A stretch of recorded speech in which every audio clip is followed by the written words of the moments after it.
Chosen one, I need your full attention for the information I'm about to share. The information you are about to discover about your true identity will provide a thorough explanation for all of the emotions you have felt for as long as you can remember. Mao. The persistent feeling that you don't belong here, the inexplicable weight you carry, and the devastating loneliness you feel even when you're surrounded by people are all real. You are not insane, and you are definitely not like the others. You are an angel who has become human. I'm not using poetic metaphors to make you feel special when I call you an angel. I am essentially disclosing everything about you. A celestial being who took on human form to complete a mission so precise that Lucifer, the Prince of Darkness, has spent his entire existence attempting to destroy you before you discover your true identity. Furthermore, the following is likely to cause the most distress. He is not attacking you out of random hatred. He attacks you because your mere presence on this planet is a direct threat to the infrastructure he has built over millennia. Hell literally shakes when an incarnated angel fully realizes their true identity.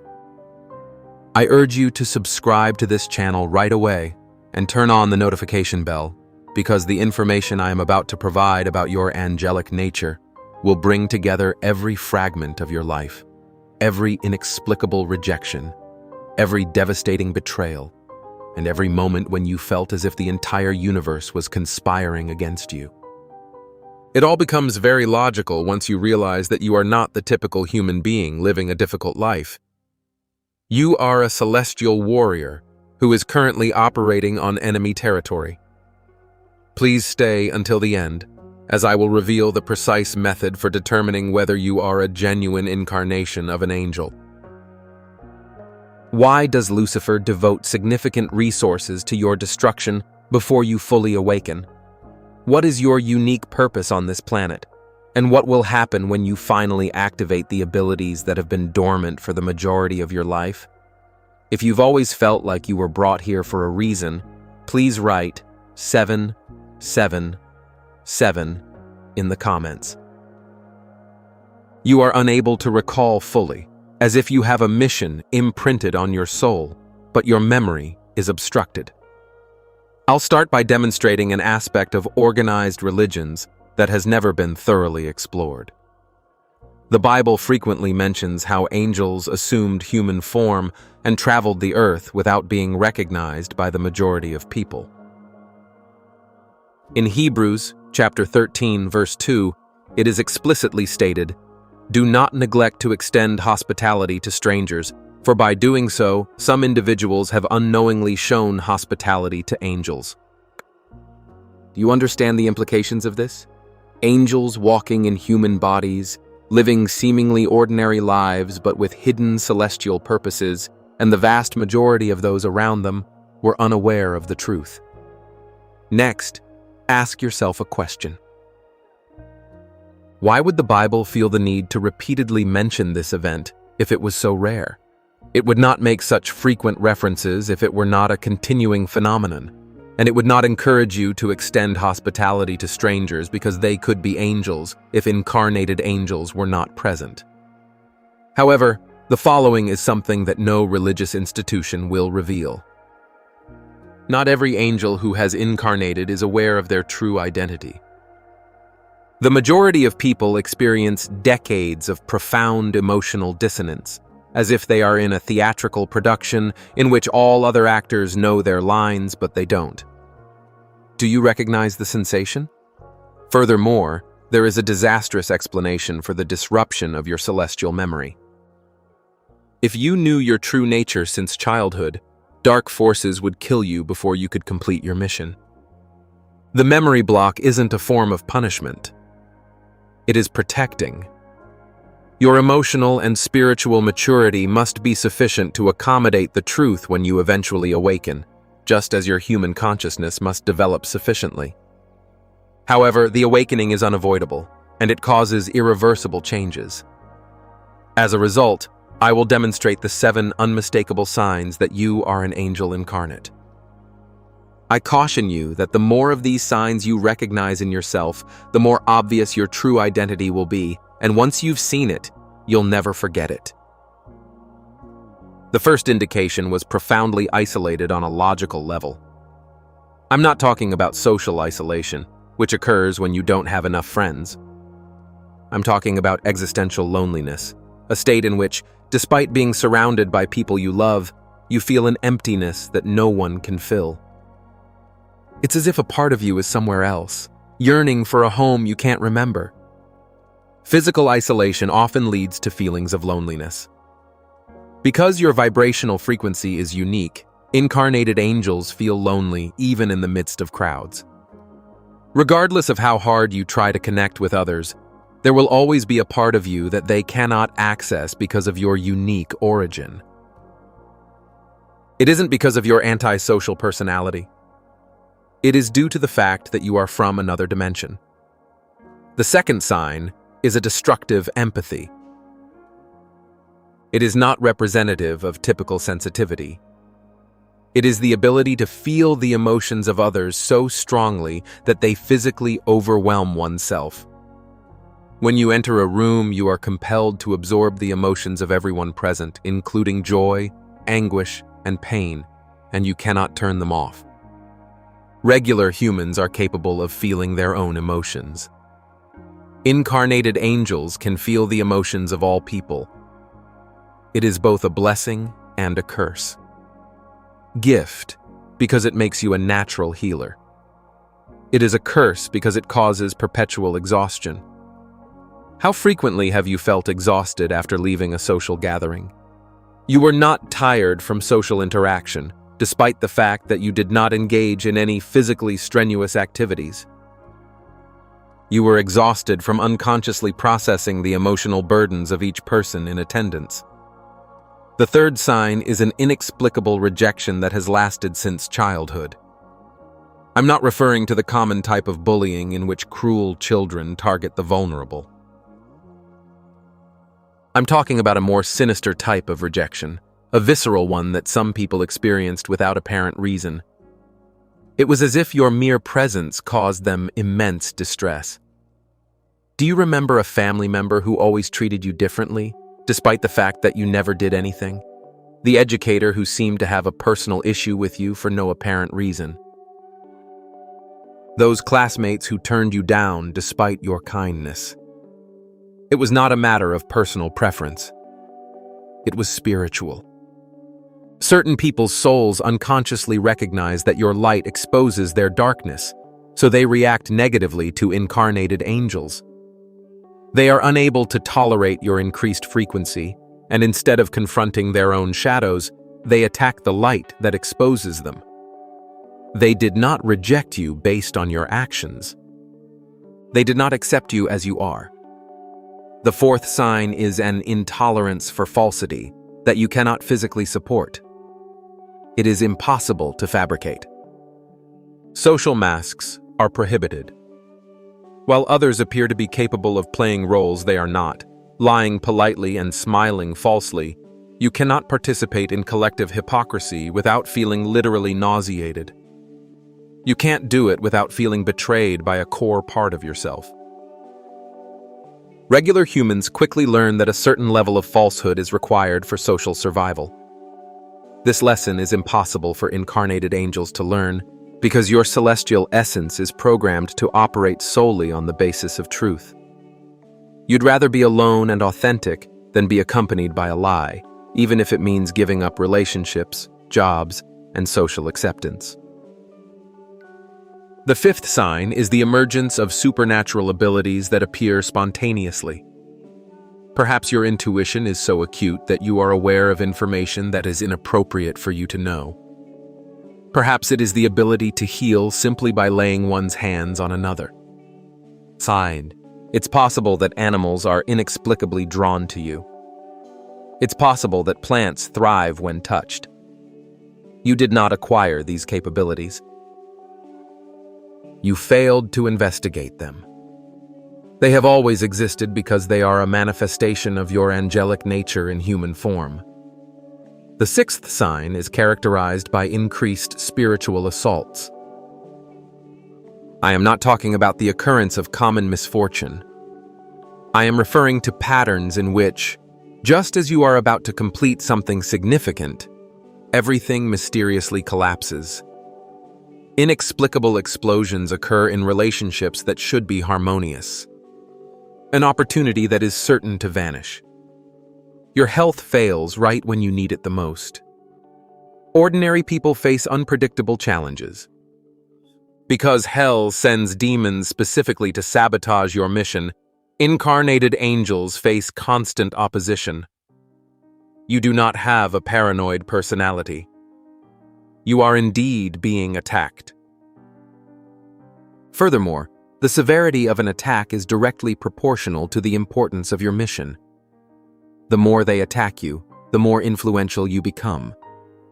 The seventh sign is a sense of homesickness for heaven that is not solely caused by missing items.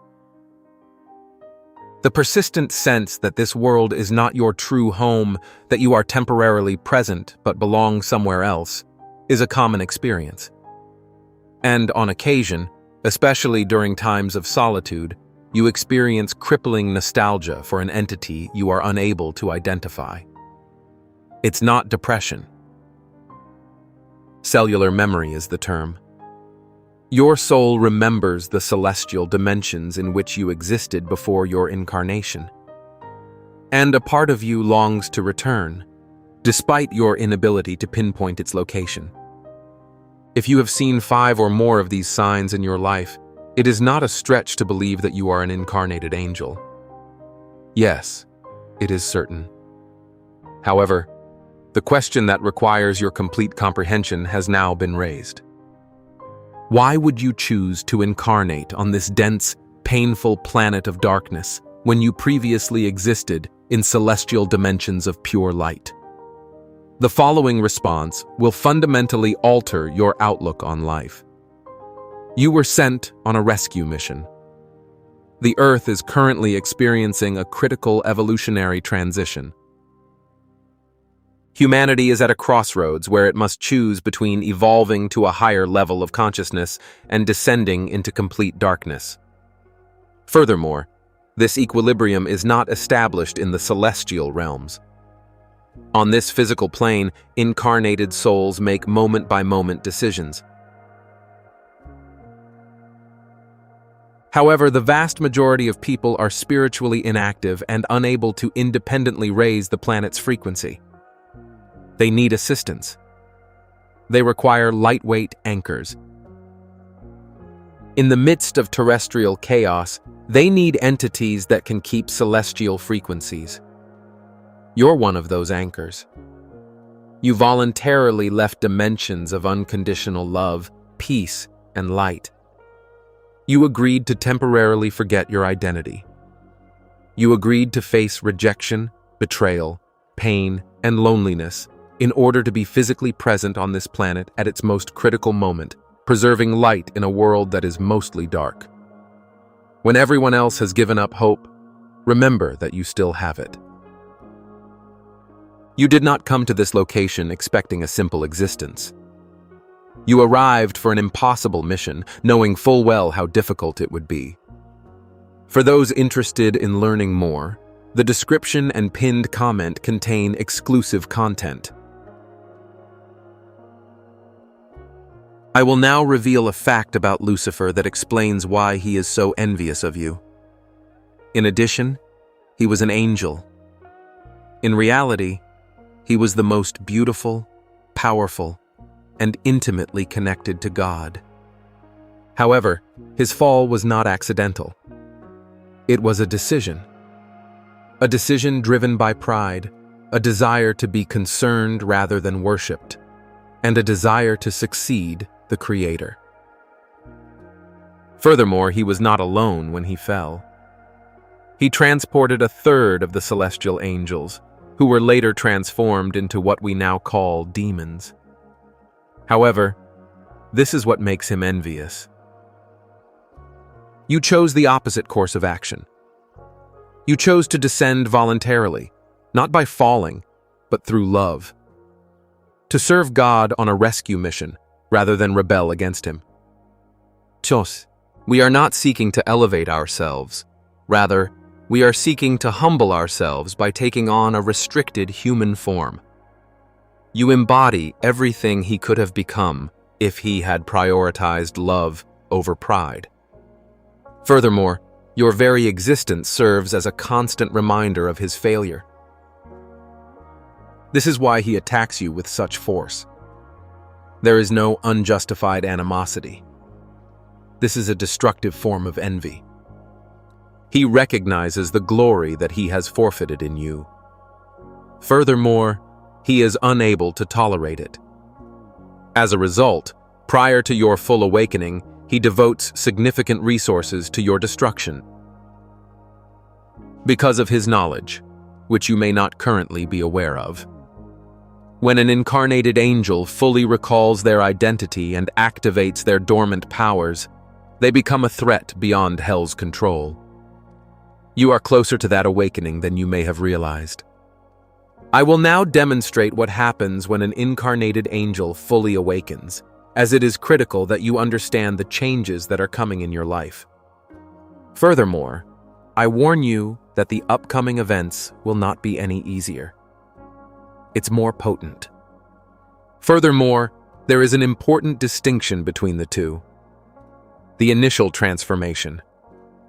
Protection against spiritual manipulation. All of the previous attacks that caused you so much distress. The curses that impacted you.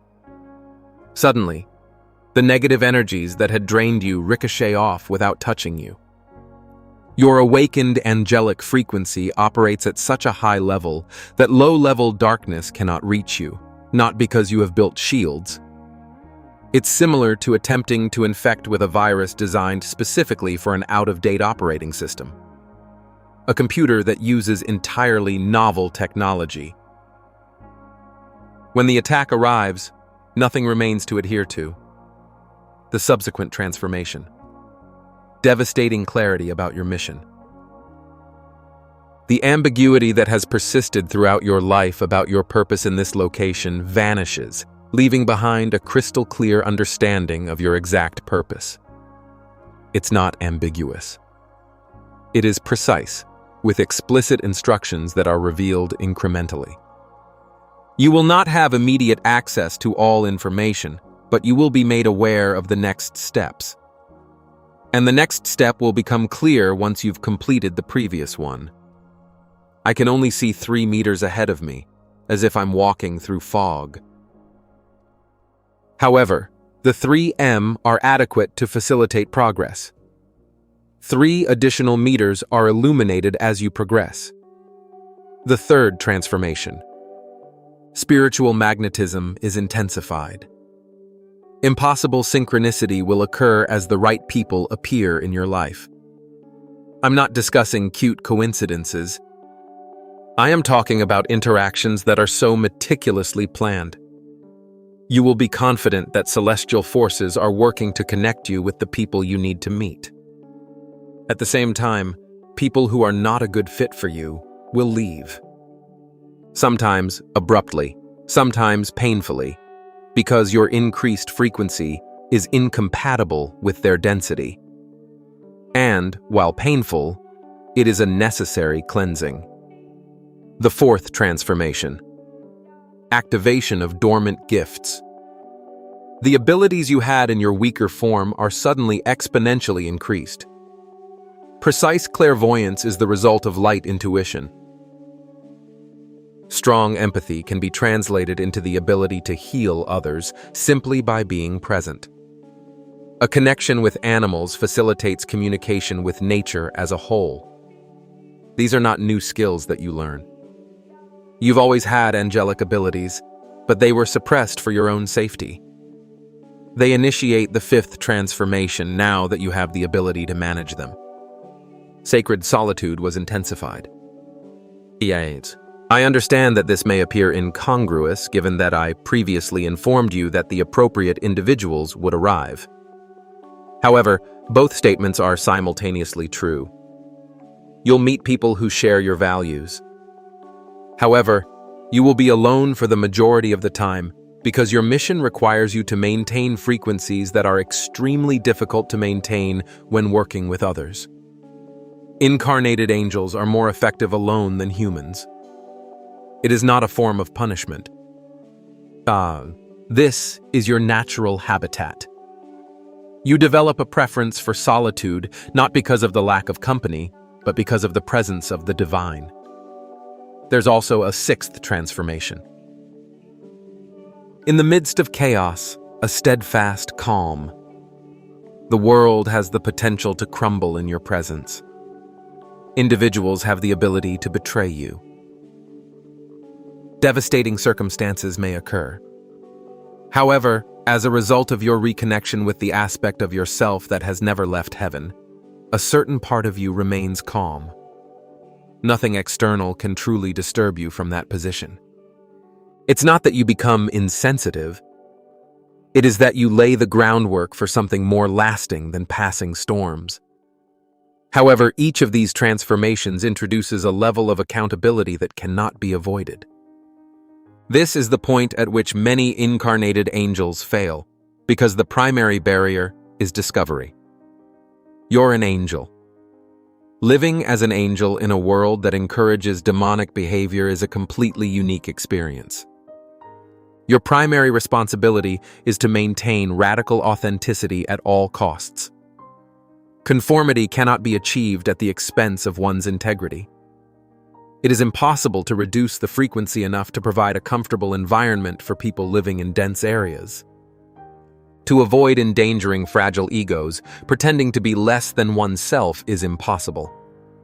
Many people will say that you are arrogant, that you believe in your own superiority, and that you should be more humble. However, they confuse humility with diminution. Genuine humility is the act of acknowledging one's own identity without exaggerating or diminishing it. And if you are an incarnated angel, pretending to be less is just as deceptive as pretending to be more. Your second obligation is to serve without making any sacrifices. So, indeed, you arrive to assist. Indeed, your goal is to elevate others. However, you did not come with the intention of destroying yourself. Many incarnated angels mistake service for self-annihilation. They work tirelessly to save everyone. When they collapse exhausted, their light goes out, and they are unable to help anyone else. You must cultivate a sacred balance between the acts of giving and receiving, serving and being served, keeping the light on for others and charging your own batteries. Because if your light is extinguished, darkness will triumph.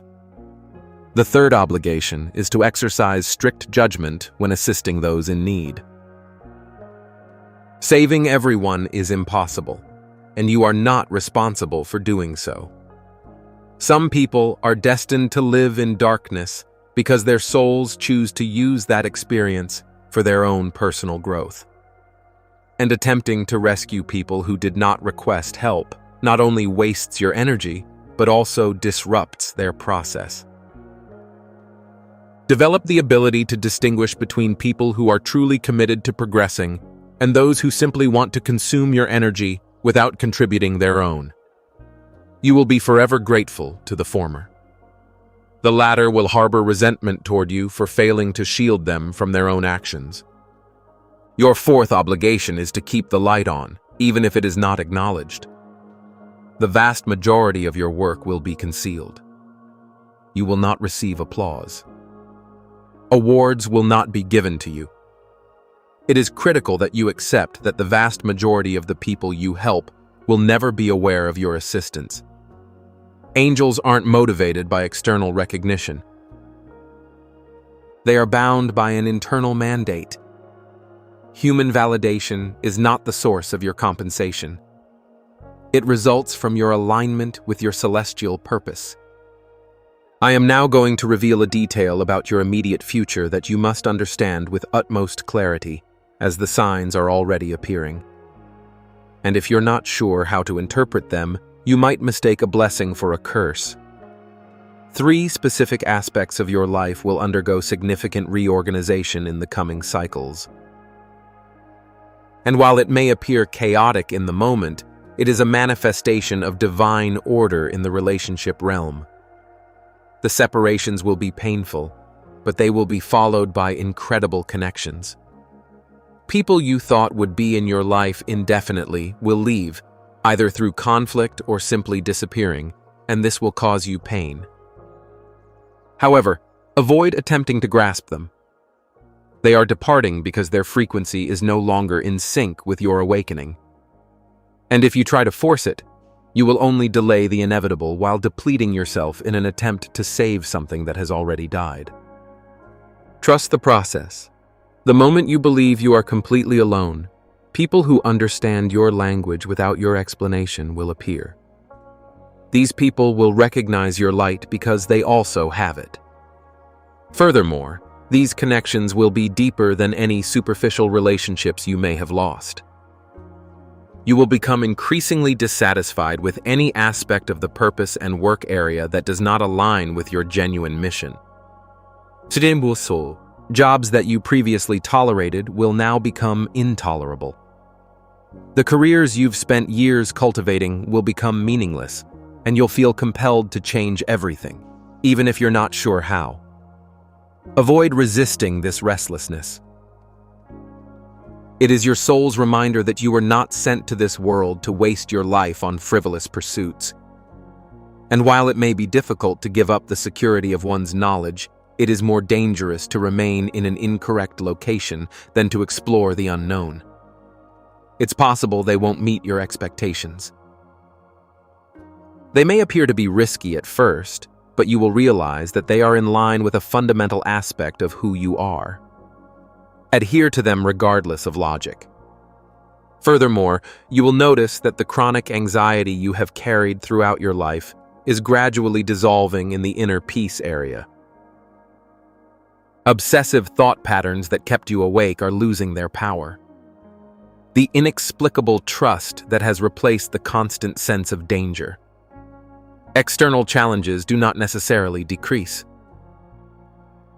Your relationship with them changes completely as a result of your reconnection with the divine, eternal, and indestructible aspect of yourself. From that vantage point, you are immune to temporal destruction. However, there is another aspect of your awakening that needs your attention. This is of extreme importance. You are not alone in experiencing this. Simultaneously, other incarnated angels are awakening across the globe. A small number, but sufficient. They are subtly being directed to recognize one another. The connection of two or more conscious incarnated angels generates a powerful energetic field capable of transforming entire cities. This is not an exaggeration. It's genuine spiritual physics. Individual lights have significant power. However, the collective light of awakened angels who are consciously working together is unstoppable. And that is the scariest thing in the world. This explains why dark forces worked so hard to keep you isolated and convince you that you were insane. To persuade you that you were the only person experiencing these emotions. You remained vulnerable because you believed you were alone. However, once you realize that there are others who are exactly like you and have the same frequency, everything changes. You are no longer operating in isolation. You are part of a network of light warriors who are creating a new reality for the planet. When you come across another awakened, incarnated angel, you will recognize them right away. Words will not be required. Although your bodies have only recently met, there will be a silent recognition between your souls, as if they have known each other for eternity. These interactions are not casual. They are divine appointments that have been meticulously planned down to the millimeter. And when they do, pay close attention, because that person will most likely play an important role in your mission. I'd like to conclude by issuing one final warning. It is necessary to remember this information. Awakening is not a single event. This is an ongoing process. There is no moment when you can say, I have fully awakened, and now everything is easier. It's more like the layers of an onion. Every time you remove one layer, you reveal another beneath it. Each level of awakening reveals a new level you were previously unaware of. And with each new level come new challenges, as you awaken and take on more responsibility. The more light you have, the more the darkness will try to extinguish you. As your spiritual power grows, the attacks will intensify. It is not a form of punishment. It's simply a matter of progressing to higher levels of the game. Higher levels require greater strength, clarity, and skill. However, the following are aesthetically pleasing. Your abilities grow in proportion to how successfully you overcome a more difficult challenge. The universe never gives you a challenge that you cannot overcome. It's possible you won't notice it during the storm. However, upon reflection, you will always see that you had exactly what you needed. Exactly when you needed it. One that has been selected. You now understand the full extent of your angelic nature. You are not the typical person who has occasional spiritual experiences. During one of the most critical periods in the planet's history, you, an incarnated angel, accepted a rescue mission to alleviate feelings of alienation. Finally, you have an explanation for the burden you've carried all your life. Your origin is not from this location, so you are not welcome here. You came from celestial dimensions and temporarily assumed human form to achieve a specific goal. It now makes sense why you feel so lonely, even in the presence of others. This is not your fault. It is a natural result of operating at a frequency that deviates significantly from the norm. Because of their distinct species, reincarnated angels are forever separated from humans. The relentless assaults you've faced have finally been explained. It's not a case of bad luck. The threat you represent is met with systematic opposition from hell. Lucifer does not devote significant resources to the pursuit of insignificant individuals. He only targets those with the potential to seriously harm his kingdom. The intensity of your attacks directly determines the significance of your mission. The safeguards have already been implemented. The gifts are awakening. The appropriate connections will begin to emerge. Furthermore, you will never be isolated, regardless of the challenges that lie ahead. While you read these words, other incarnated angels are on the same frequency and are being directed towards you. If this revelation speaks to the deepest part of your being, and you are aware that you are an incarnated angel awakening to your true identity, please write 777 in the comments to increase the celestial frequency. Subscribe to this channel and turn on all notifications to learn more about how your angelic nature affects your reality. Share this video with someone who feels alienated from the world. This is because incarnated angels must recognize one another in order to strengthen the network of light that is transforming the planet. There is a specific material that costs less than a pizza and comes with a complete audiobook and a 5-minute meditation guide as a special bonus for those who have made it this far and want to learn more about how to consciously operate from their angelic nature without burning out. The description, link, and pinned comment contain practical tools to help you awaken as an incarnated angel. Before you leave, watch the video on your screen to learn how your angelic nature activates permanent protection from celestial forces, ensuring your mission's success. Our combined strength is greater. Archangel Michael instructs his child, "My child, pay close attention to my words." About 30 minutes ago, something happened in the spiritual realm surrounding your life. Although you may not have noticed any external changes, A line was drawn, a door was touched, and a plan was disrupted in the background. I am not telling you this to instill fear in you. Rather, I am telling you to wake up. It is critical that you remain vigilant. A vehicle is in motion. Indeed, it has begun its journey. It is moving towards your world, atmosphere, and space. This is not your typical automobile.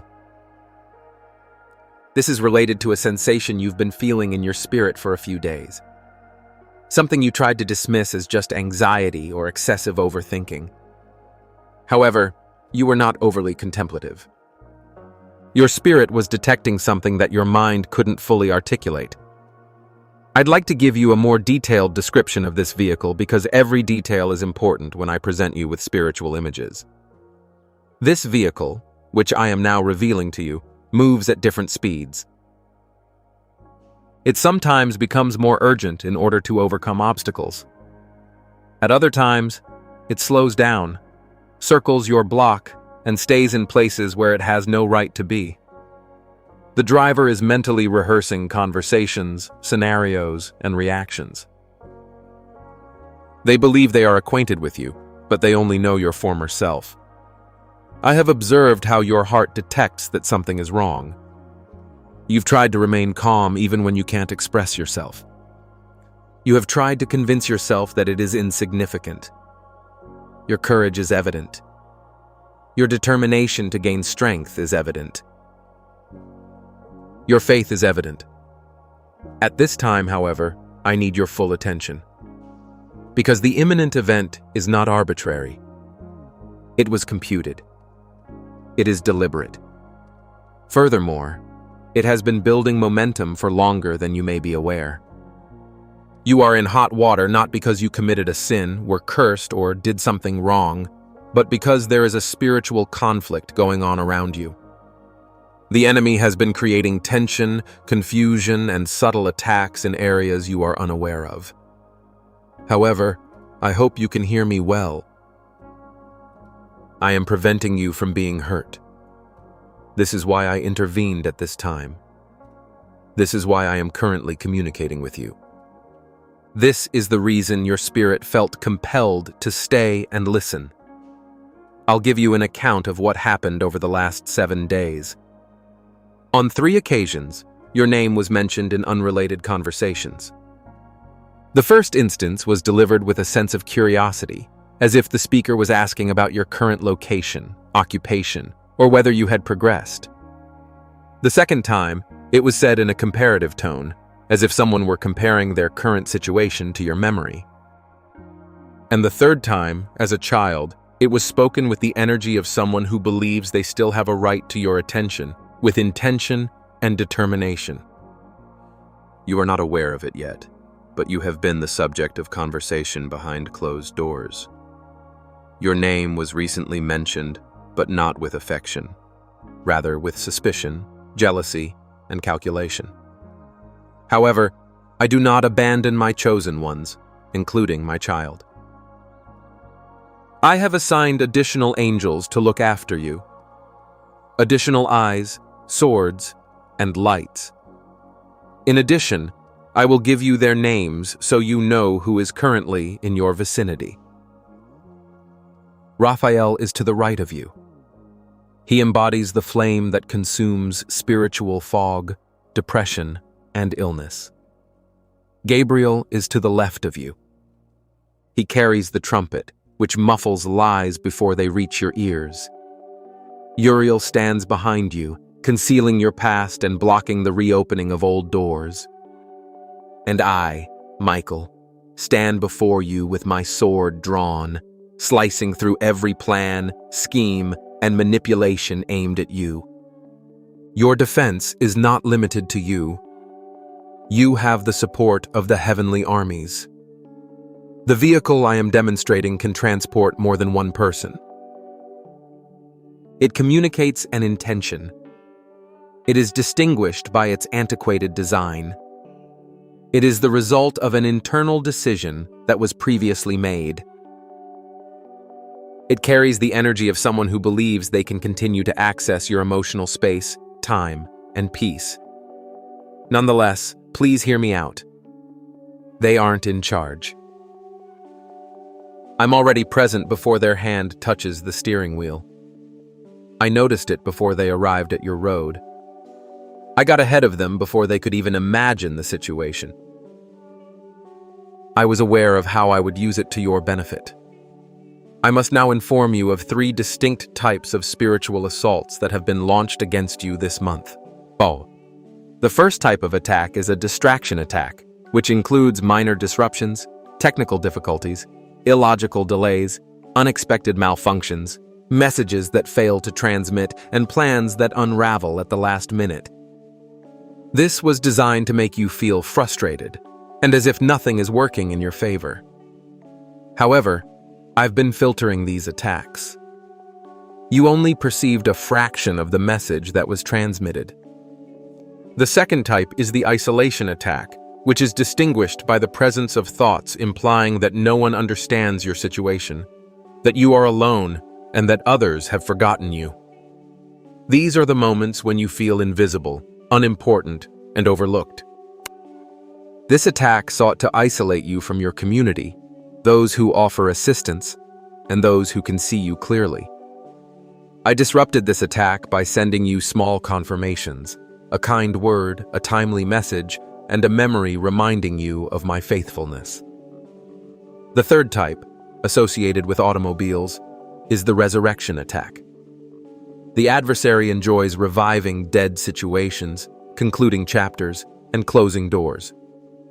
He resurrects individuals, memories, and dynamics that you have previously grieved and released.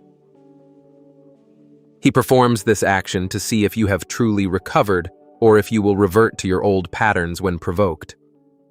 However, he was surprised by what happened next.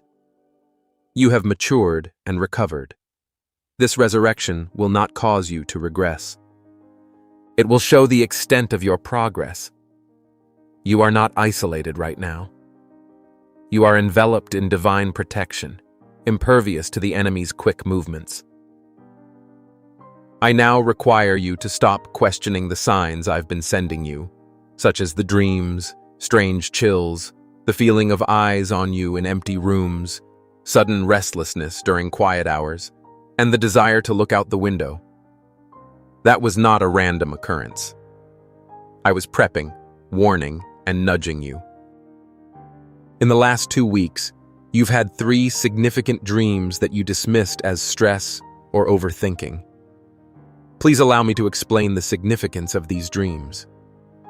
In the first dream, you were in a house with many rooms. There were locked doors as well as open doors, and you could hear footsteps all the time. However, no one was present whenever you looked.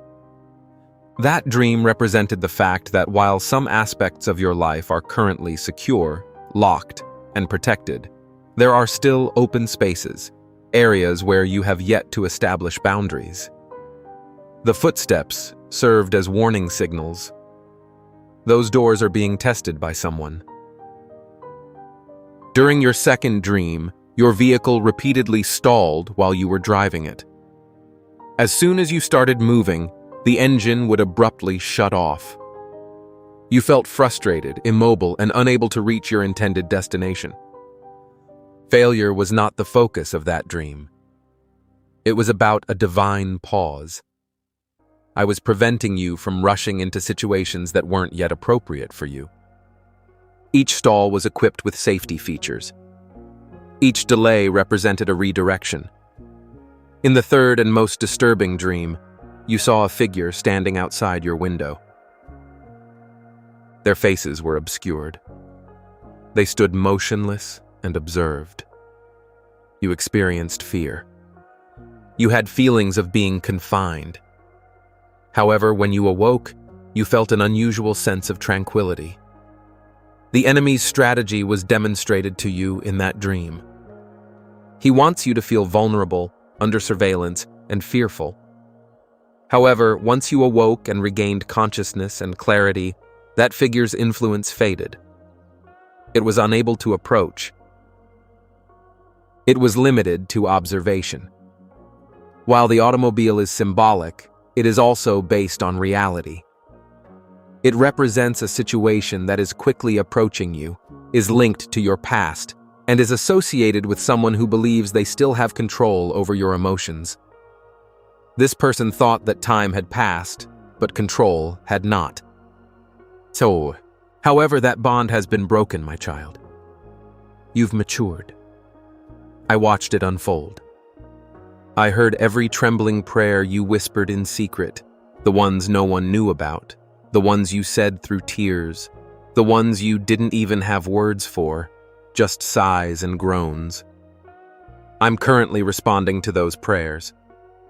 However, there are some situations in which I must first respond with exposure before offering a blessing. In order to protect what is sacred, I must demonstrate what is hazardous. This is one of those cases. Please stay in close proximity to me at this time. There is no reason for concern. Avoid the downward spiral of fear. Do not begin to imagine every dreadful scenario. Please position your feet on my body. I urge you to take a deep breath with me right now. Slowly inhale. Withhold it. Exhale. Once more. Inhale. Your safety is guaranteed. Withhold. You are safe. Exhale. You're not alone. The conclusion for this scenario has already been written. Furthermore, it is not what your adversary expects. The only reason you're in hot water is because it's boiling the chains off. You are stressed because of your increased strength. The adversary, who harbors strong animosity toward you, observes your development. You have disrupted the cycles that previously kept you stable. You are no longer the same person. Your light is now too bright to ignore. Tell me about a person I saved 3 years ago. A woman who was similar to you frequently expressed a desire to return to a previous relationship. She'd finished the task. She'd recovered. She had progressed. However, that person unexpectedly appeared one day. They arrived at her home, parked outside, and waited for her to observe. She has felt all of the emotions you are currently experiencing. Curiosity, confusion, anger, and fear. However, she took a significant action. She refrained from going outside. She did not open the door herself. She prayed in her living room. She exclaimed, "God, if this is from you, please clarify." If that is not the case, it should be removed. That individual left in a vehicle within 20 minutes. They refrained from knocking. They did not make any phone calls. They've just departed. She later discovered the reason. They received a phone call as they approached her in the car. An emergency. Something that required their immediate departure. She never met them again. It was not an accident. That was me. Protecting what I had already healed in her by disrupting plans and rearranging events. I completed the task on her behalf. I am completing this task on your behalf. They're approaching. Not out of affection, but rather due to discomfort. They can sense that something significant is about to happen in your life. Furthermore, they intend to cause confusion, disruption, or distraction prior to the event. The purpose of allowing that vehicle to operate was not to undermine your faith, but to test it. To reveal your level of maturity. To demonstrate the progress I have made with you. And child, the foundation I've built in you is unbreakable. The following 5 indicators will confirm the information I am currently providing. Initially, you will be exposed to a specific phrase, a combination of words you have not heard in a long time, within the next 24 hours. When you hear it, you will feel a sudden rush of recognition. The phrase in question serves as a confirmation. Second, when someone addresses you, you will notice a difference in their tone of voice. A hesitation or forced casualness will be subtle, but you will notice it. This change indicates their knowledge of a subject that you are not yet aware of. Third, you will most likely feel compelled to verify something tonight or tomorrow morning. A profile, a message, and a place. Refrain from ignoring that impulse. Verify it out of awareness, not fear. The information you discover will bring clarity. Fourth, you will experience an unexpected moment of calm amidst the chaos. You will feel anxious, stressed, and overwhelmed. Then, for no discernible reason, you will experience an unexpected sense of calm. I'm using that tranquility to remind you that I'm in control. Fifth, someone who has been silent will contact you, not with demands or drama, but with a simple check-in. One of my assignments is related to that individual. I sent them as a reminder that you are not as isolated as the enemy would like you to believe. Pay close attention to the 5 indicators. They are breadcrumbs. These are confirmations. They are an expression of my presence. I'm currently employed. Believe me. Please keep this in mind. I never authorize a test unless I've already planned an escape route. According to 1 Corinthians chapter 10, verse 13, no temptation has overtaken you except what is common to mankind. Furthermore, God is trustworthy. He will not let you be tempted beyond your ability. However, He will also provide a solution to help you persevere when you are overcome by temptation. Within the next few hours, you will witness an event that validates the information I have provided. A sudden message, a phrase spoken by an individual, a shift in tone, or a specific name or sign that prompts your spirit to say, "That is it." Pay close attention during conversations. Keep an eye on the atmosphere as certain people enter the room. When your spirit tightens or sighs in relief, believe in it. I am leaving hints along your path. Leaning into my voice will not perplex you. I assure you that I will not let this situation devastate you. I'll use it to help you succeed. The person in that vehicle has questions about you that they are unwilling to express aloud. They are reminiscing about old memories, trying to figure out how you are still alive and wondering how you are smiling, glowing, and not bitter. They cannot comprehend your survival. However, I do. I was with you when no one else noticed. Every time you said, "I cannot do this anymore." Every silent car ride where your chest ached, every tear on your pillow. Nonetheless, you awoke and tried to repeat the process. I documented your anguish. I included it in my book not to disparage you, but to provide testimony in your favor. I'm currently in the process of turning the page. This is not a chapter filled with fear. This is a chapter about revelation. I'm about to reveal who has truly prayed for you and who has simply used the term prayer as a ruse for control or gossip. I am about to reveal the identity of the person sent by the enemy to deplete you, as well as the person who was secretly assigned to protect you. I will now show you how to react when the vehicle comes to a stop. It will linger as a result of its parking, prompting you to respond.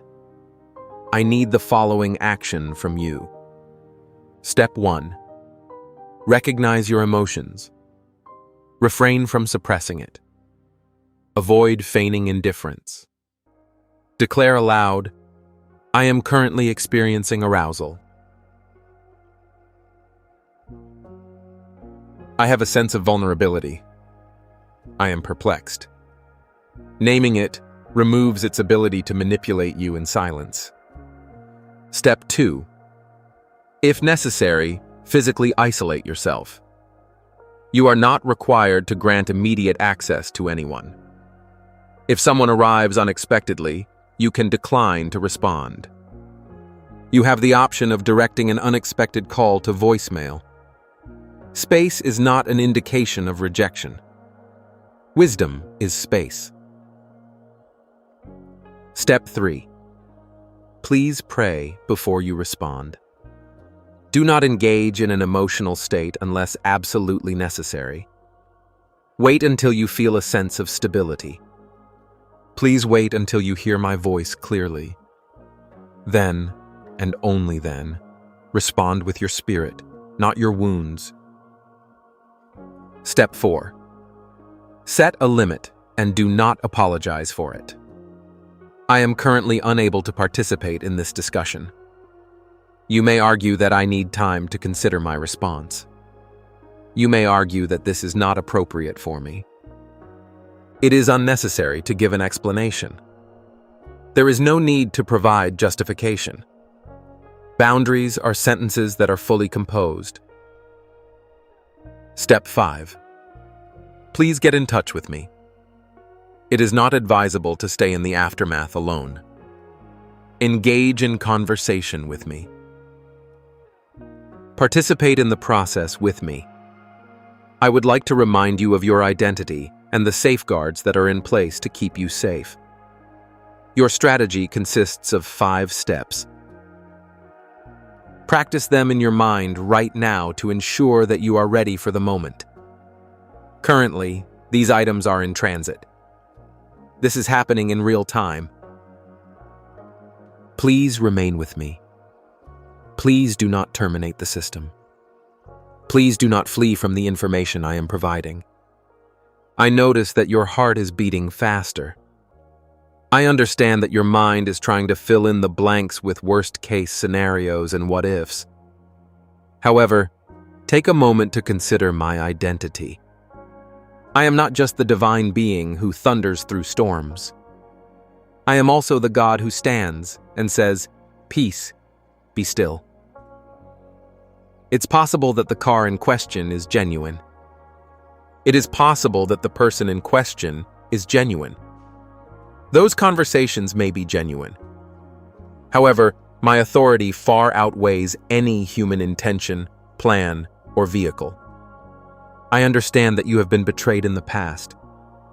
I am aware that you have shown compassion to those who withdrew when things got tough. I am aware that you have answered calls that were intended to go to voicemail. I'm aware that you stayed when you should have left. Isn't this eerily familiar? However, avoid allowing familiarity to turn into apprehension. Currently, there is a difference. You are no longer experiencing the same spiritual state. Emotionally, you are not the same. You are no longer as fragile as you were before. I have encouraged your development. Your discernment has been improved. You can now perceive things quicker. You can identify manipulation more quickly. The sensation that something is wrong is no longer easily dismissed. The enemy is concerned precisely because of this inner strength, clarity, and growth. He understands that you are no longer susceptible to deception. There is a divine reason why you did not scroll past this message. These words did not come to you by chance. You did not stay for such an extended period of time because of your curiosity. I directed you to this location. I gently touched your heart.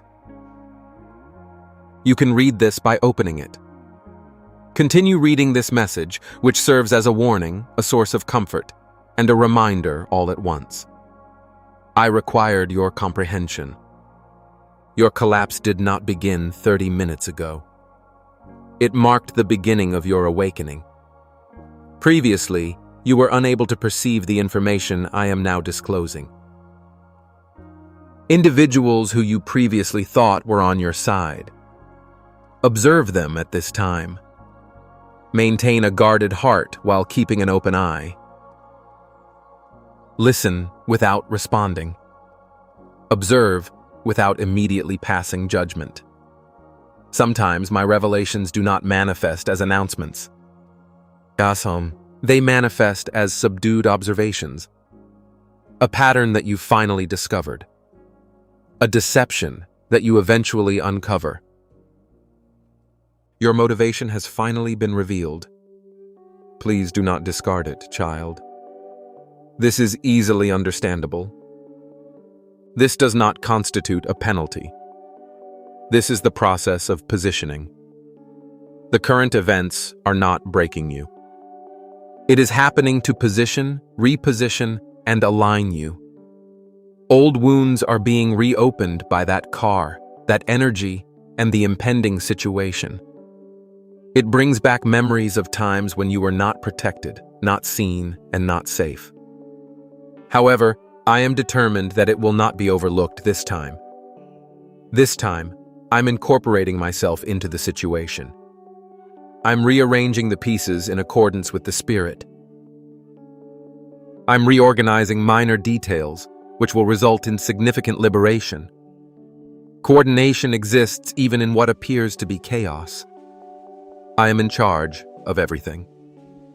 The fear you're experiencing right now has an expiration date.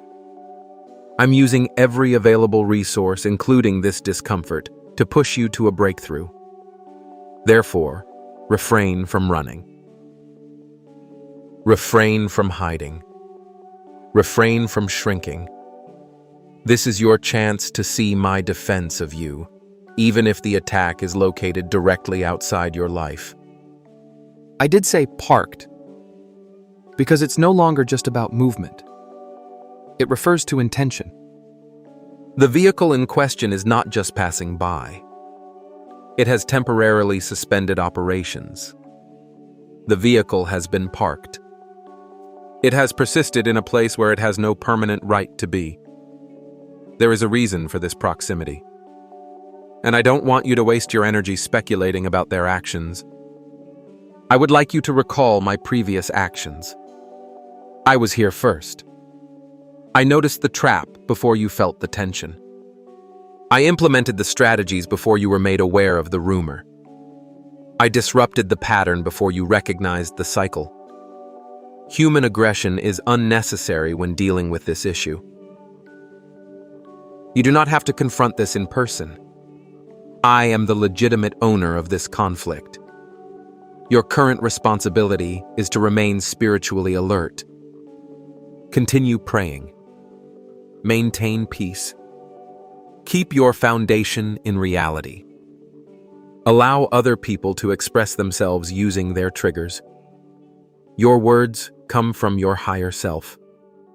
Since our last meeting, you have changed dramatically. You responded, pleaded, pursued, and explained the last time this pattern appeared. You aimed to persuade others of your worth. This time, you are safeguarded. Security measures are in place to keep you safe. You are also more knowledgeable. Spiritually, there is more than just one car at play.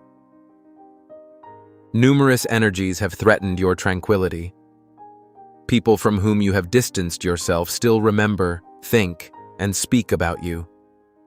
Conversations regarding you are occurring in the absence of your presence. However, I continue to intervene. I am perpetually disrupting. Before they can be fully realized, I continue to disperse my plans. Weaponry has been developed. However, they have been abandoned prior to their deployment. Additionally, the majority of them were concealed from your view due to my silence. That is the extent to which I have been monitoring you. You have inquired as to why I am under the impression that a significant event is imminent, due to its existence. However, it is not a form of destruction. This is a revelation. It is a triumph. Vindication is the result. It is the disclosure of what was required to be observed. So, it was imperative that you were informed of certain facts. But I waited to reveal them until your heart was strong enough not to crumble under them. Presently, you possess sufficient fortitude. You are no longer so fragile, no longer so naive. You have acquired the ability to locate me in moments of silence. You have practiced listening for my nudges. And because of that, the veil is lifting. Those strange dreams you have had, faces from the past showing up again, cars moving but no one driving, phones ringing with no voice on the other end, those were not just random dreams. They were coded messages. They were spiritual parables for your waking life. The car near your home is not just about the person inside. It is about the weight, the intention, the spirit they carry. About old pain trying to knock on doors you have locked. But I will not allow it to re-enter. You prayed for peace. I gave it. You asked for cleansing. I did it. Now I am asking you to protect what I have given. You do not need to open your physical door to look. You do not need to step outside and argue. You do not need to call, text, or chase. This battle is not won in your reactions. It is won in your alignment. Stay aware. Remain calm. Stay close to me. Watch how I reveal every hidden plan without you lifting your voice or losing your peace. I will turn this discomfort into wisdom. You will leave this season with sharper eyes and a softer heart. You will see red flags quicker. You will feel dishonesty sooner. You will know when a smile hides an agenda. This is not just a random warning. It is training. I am preparing you for a higher level, and you cannot carry naive trust into that level. Your love will remain pure, but your discernment will be strong. You will learn the power of praying instead of panicking, of pausing instead of snapping, of trusting instead of chasing. Silence will become a strategy. Stillness will become a shield.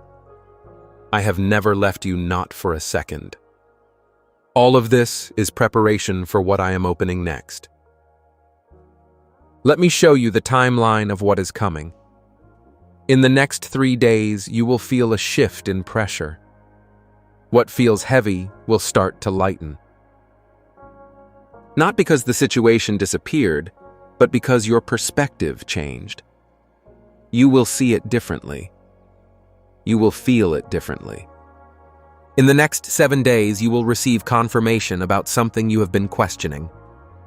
The answer will come through an unexpected source, a conversation, a message, a moment of clarity that makes everything click. Please be cautious. In the next 2 weeks, someone will exit your life voluntarily. You will not have to push them out. You will not have to create distance. They will remove themselves, and you will feel relief instead of loss.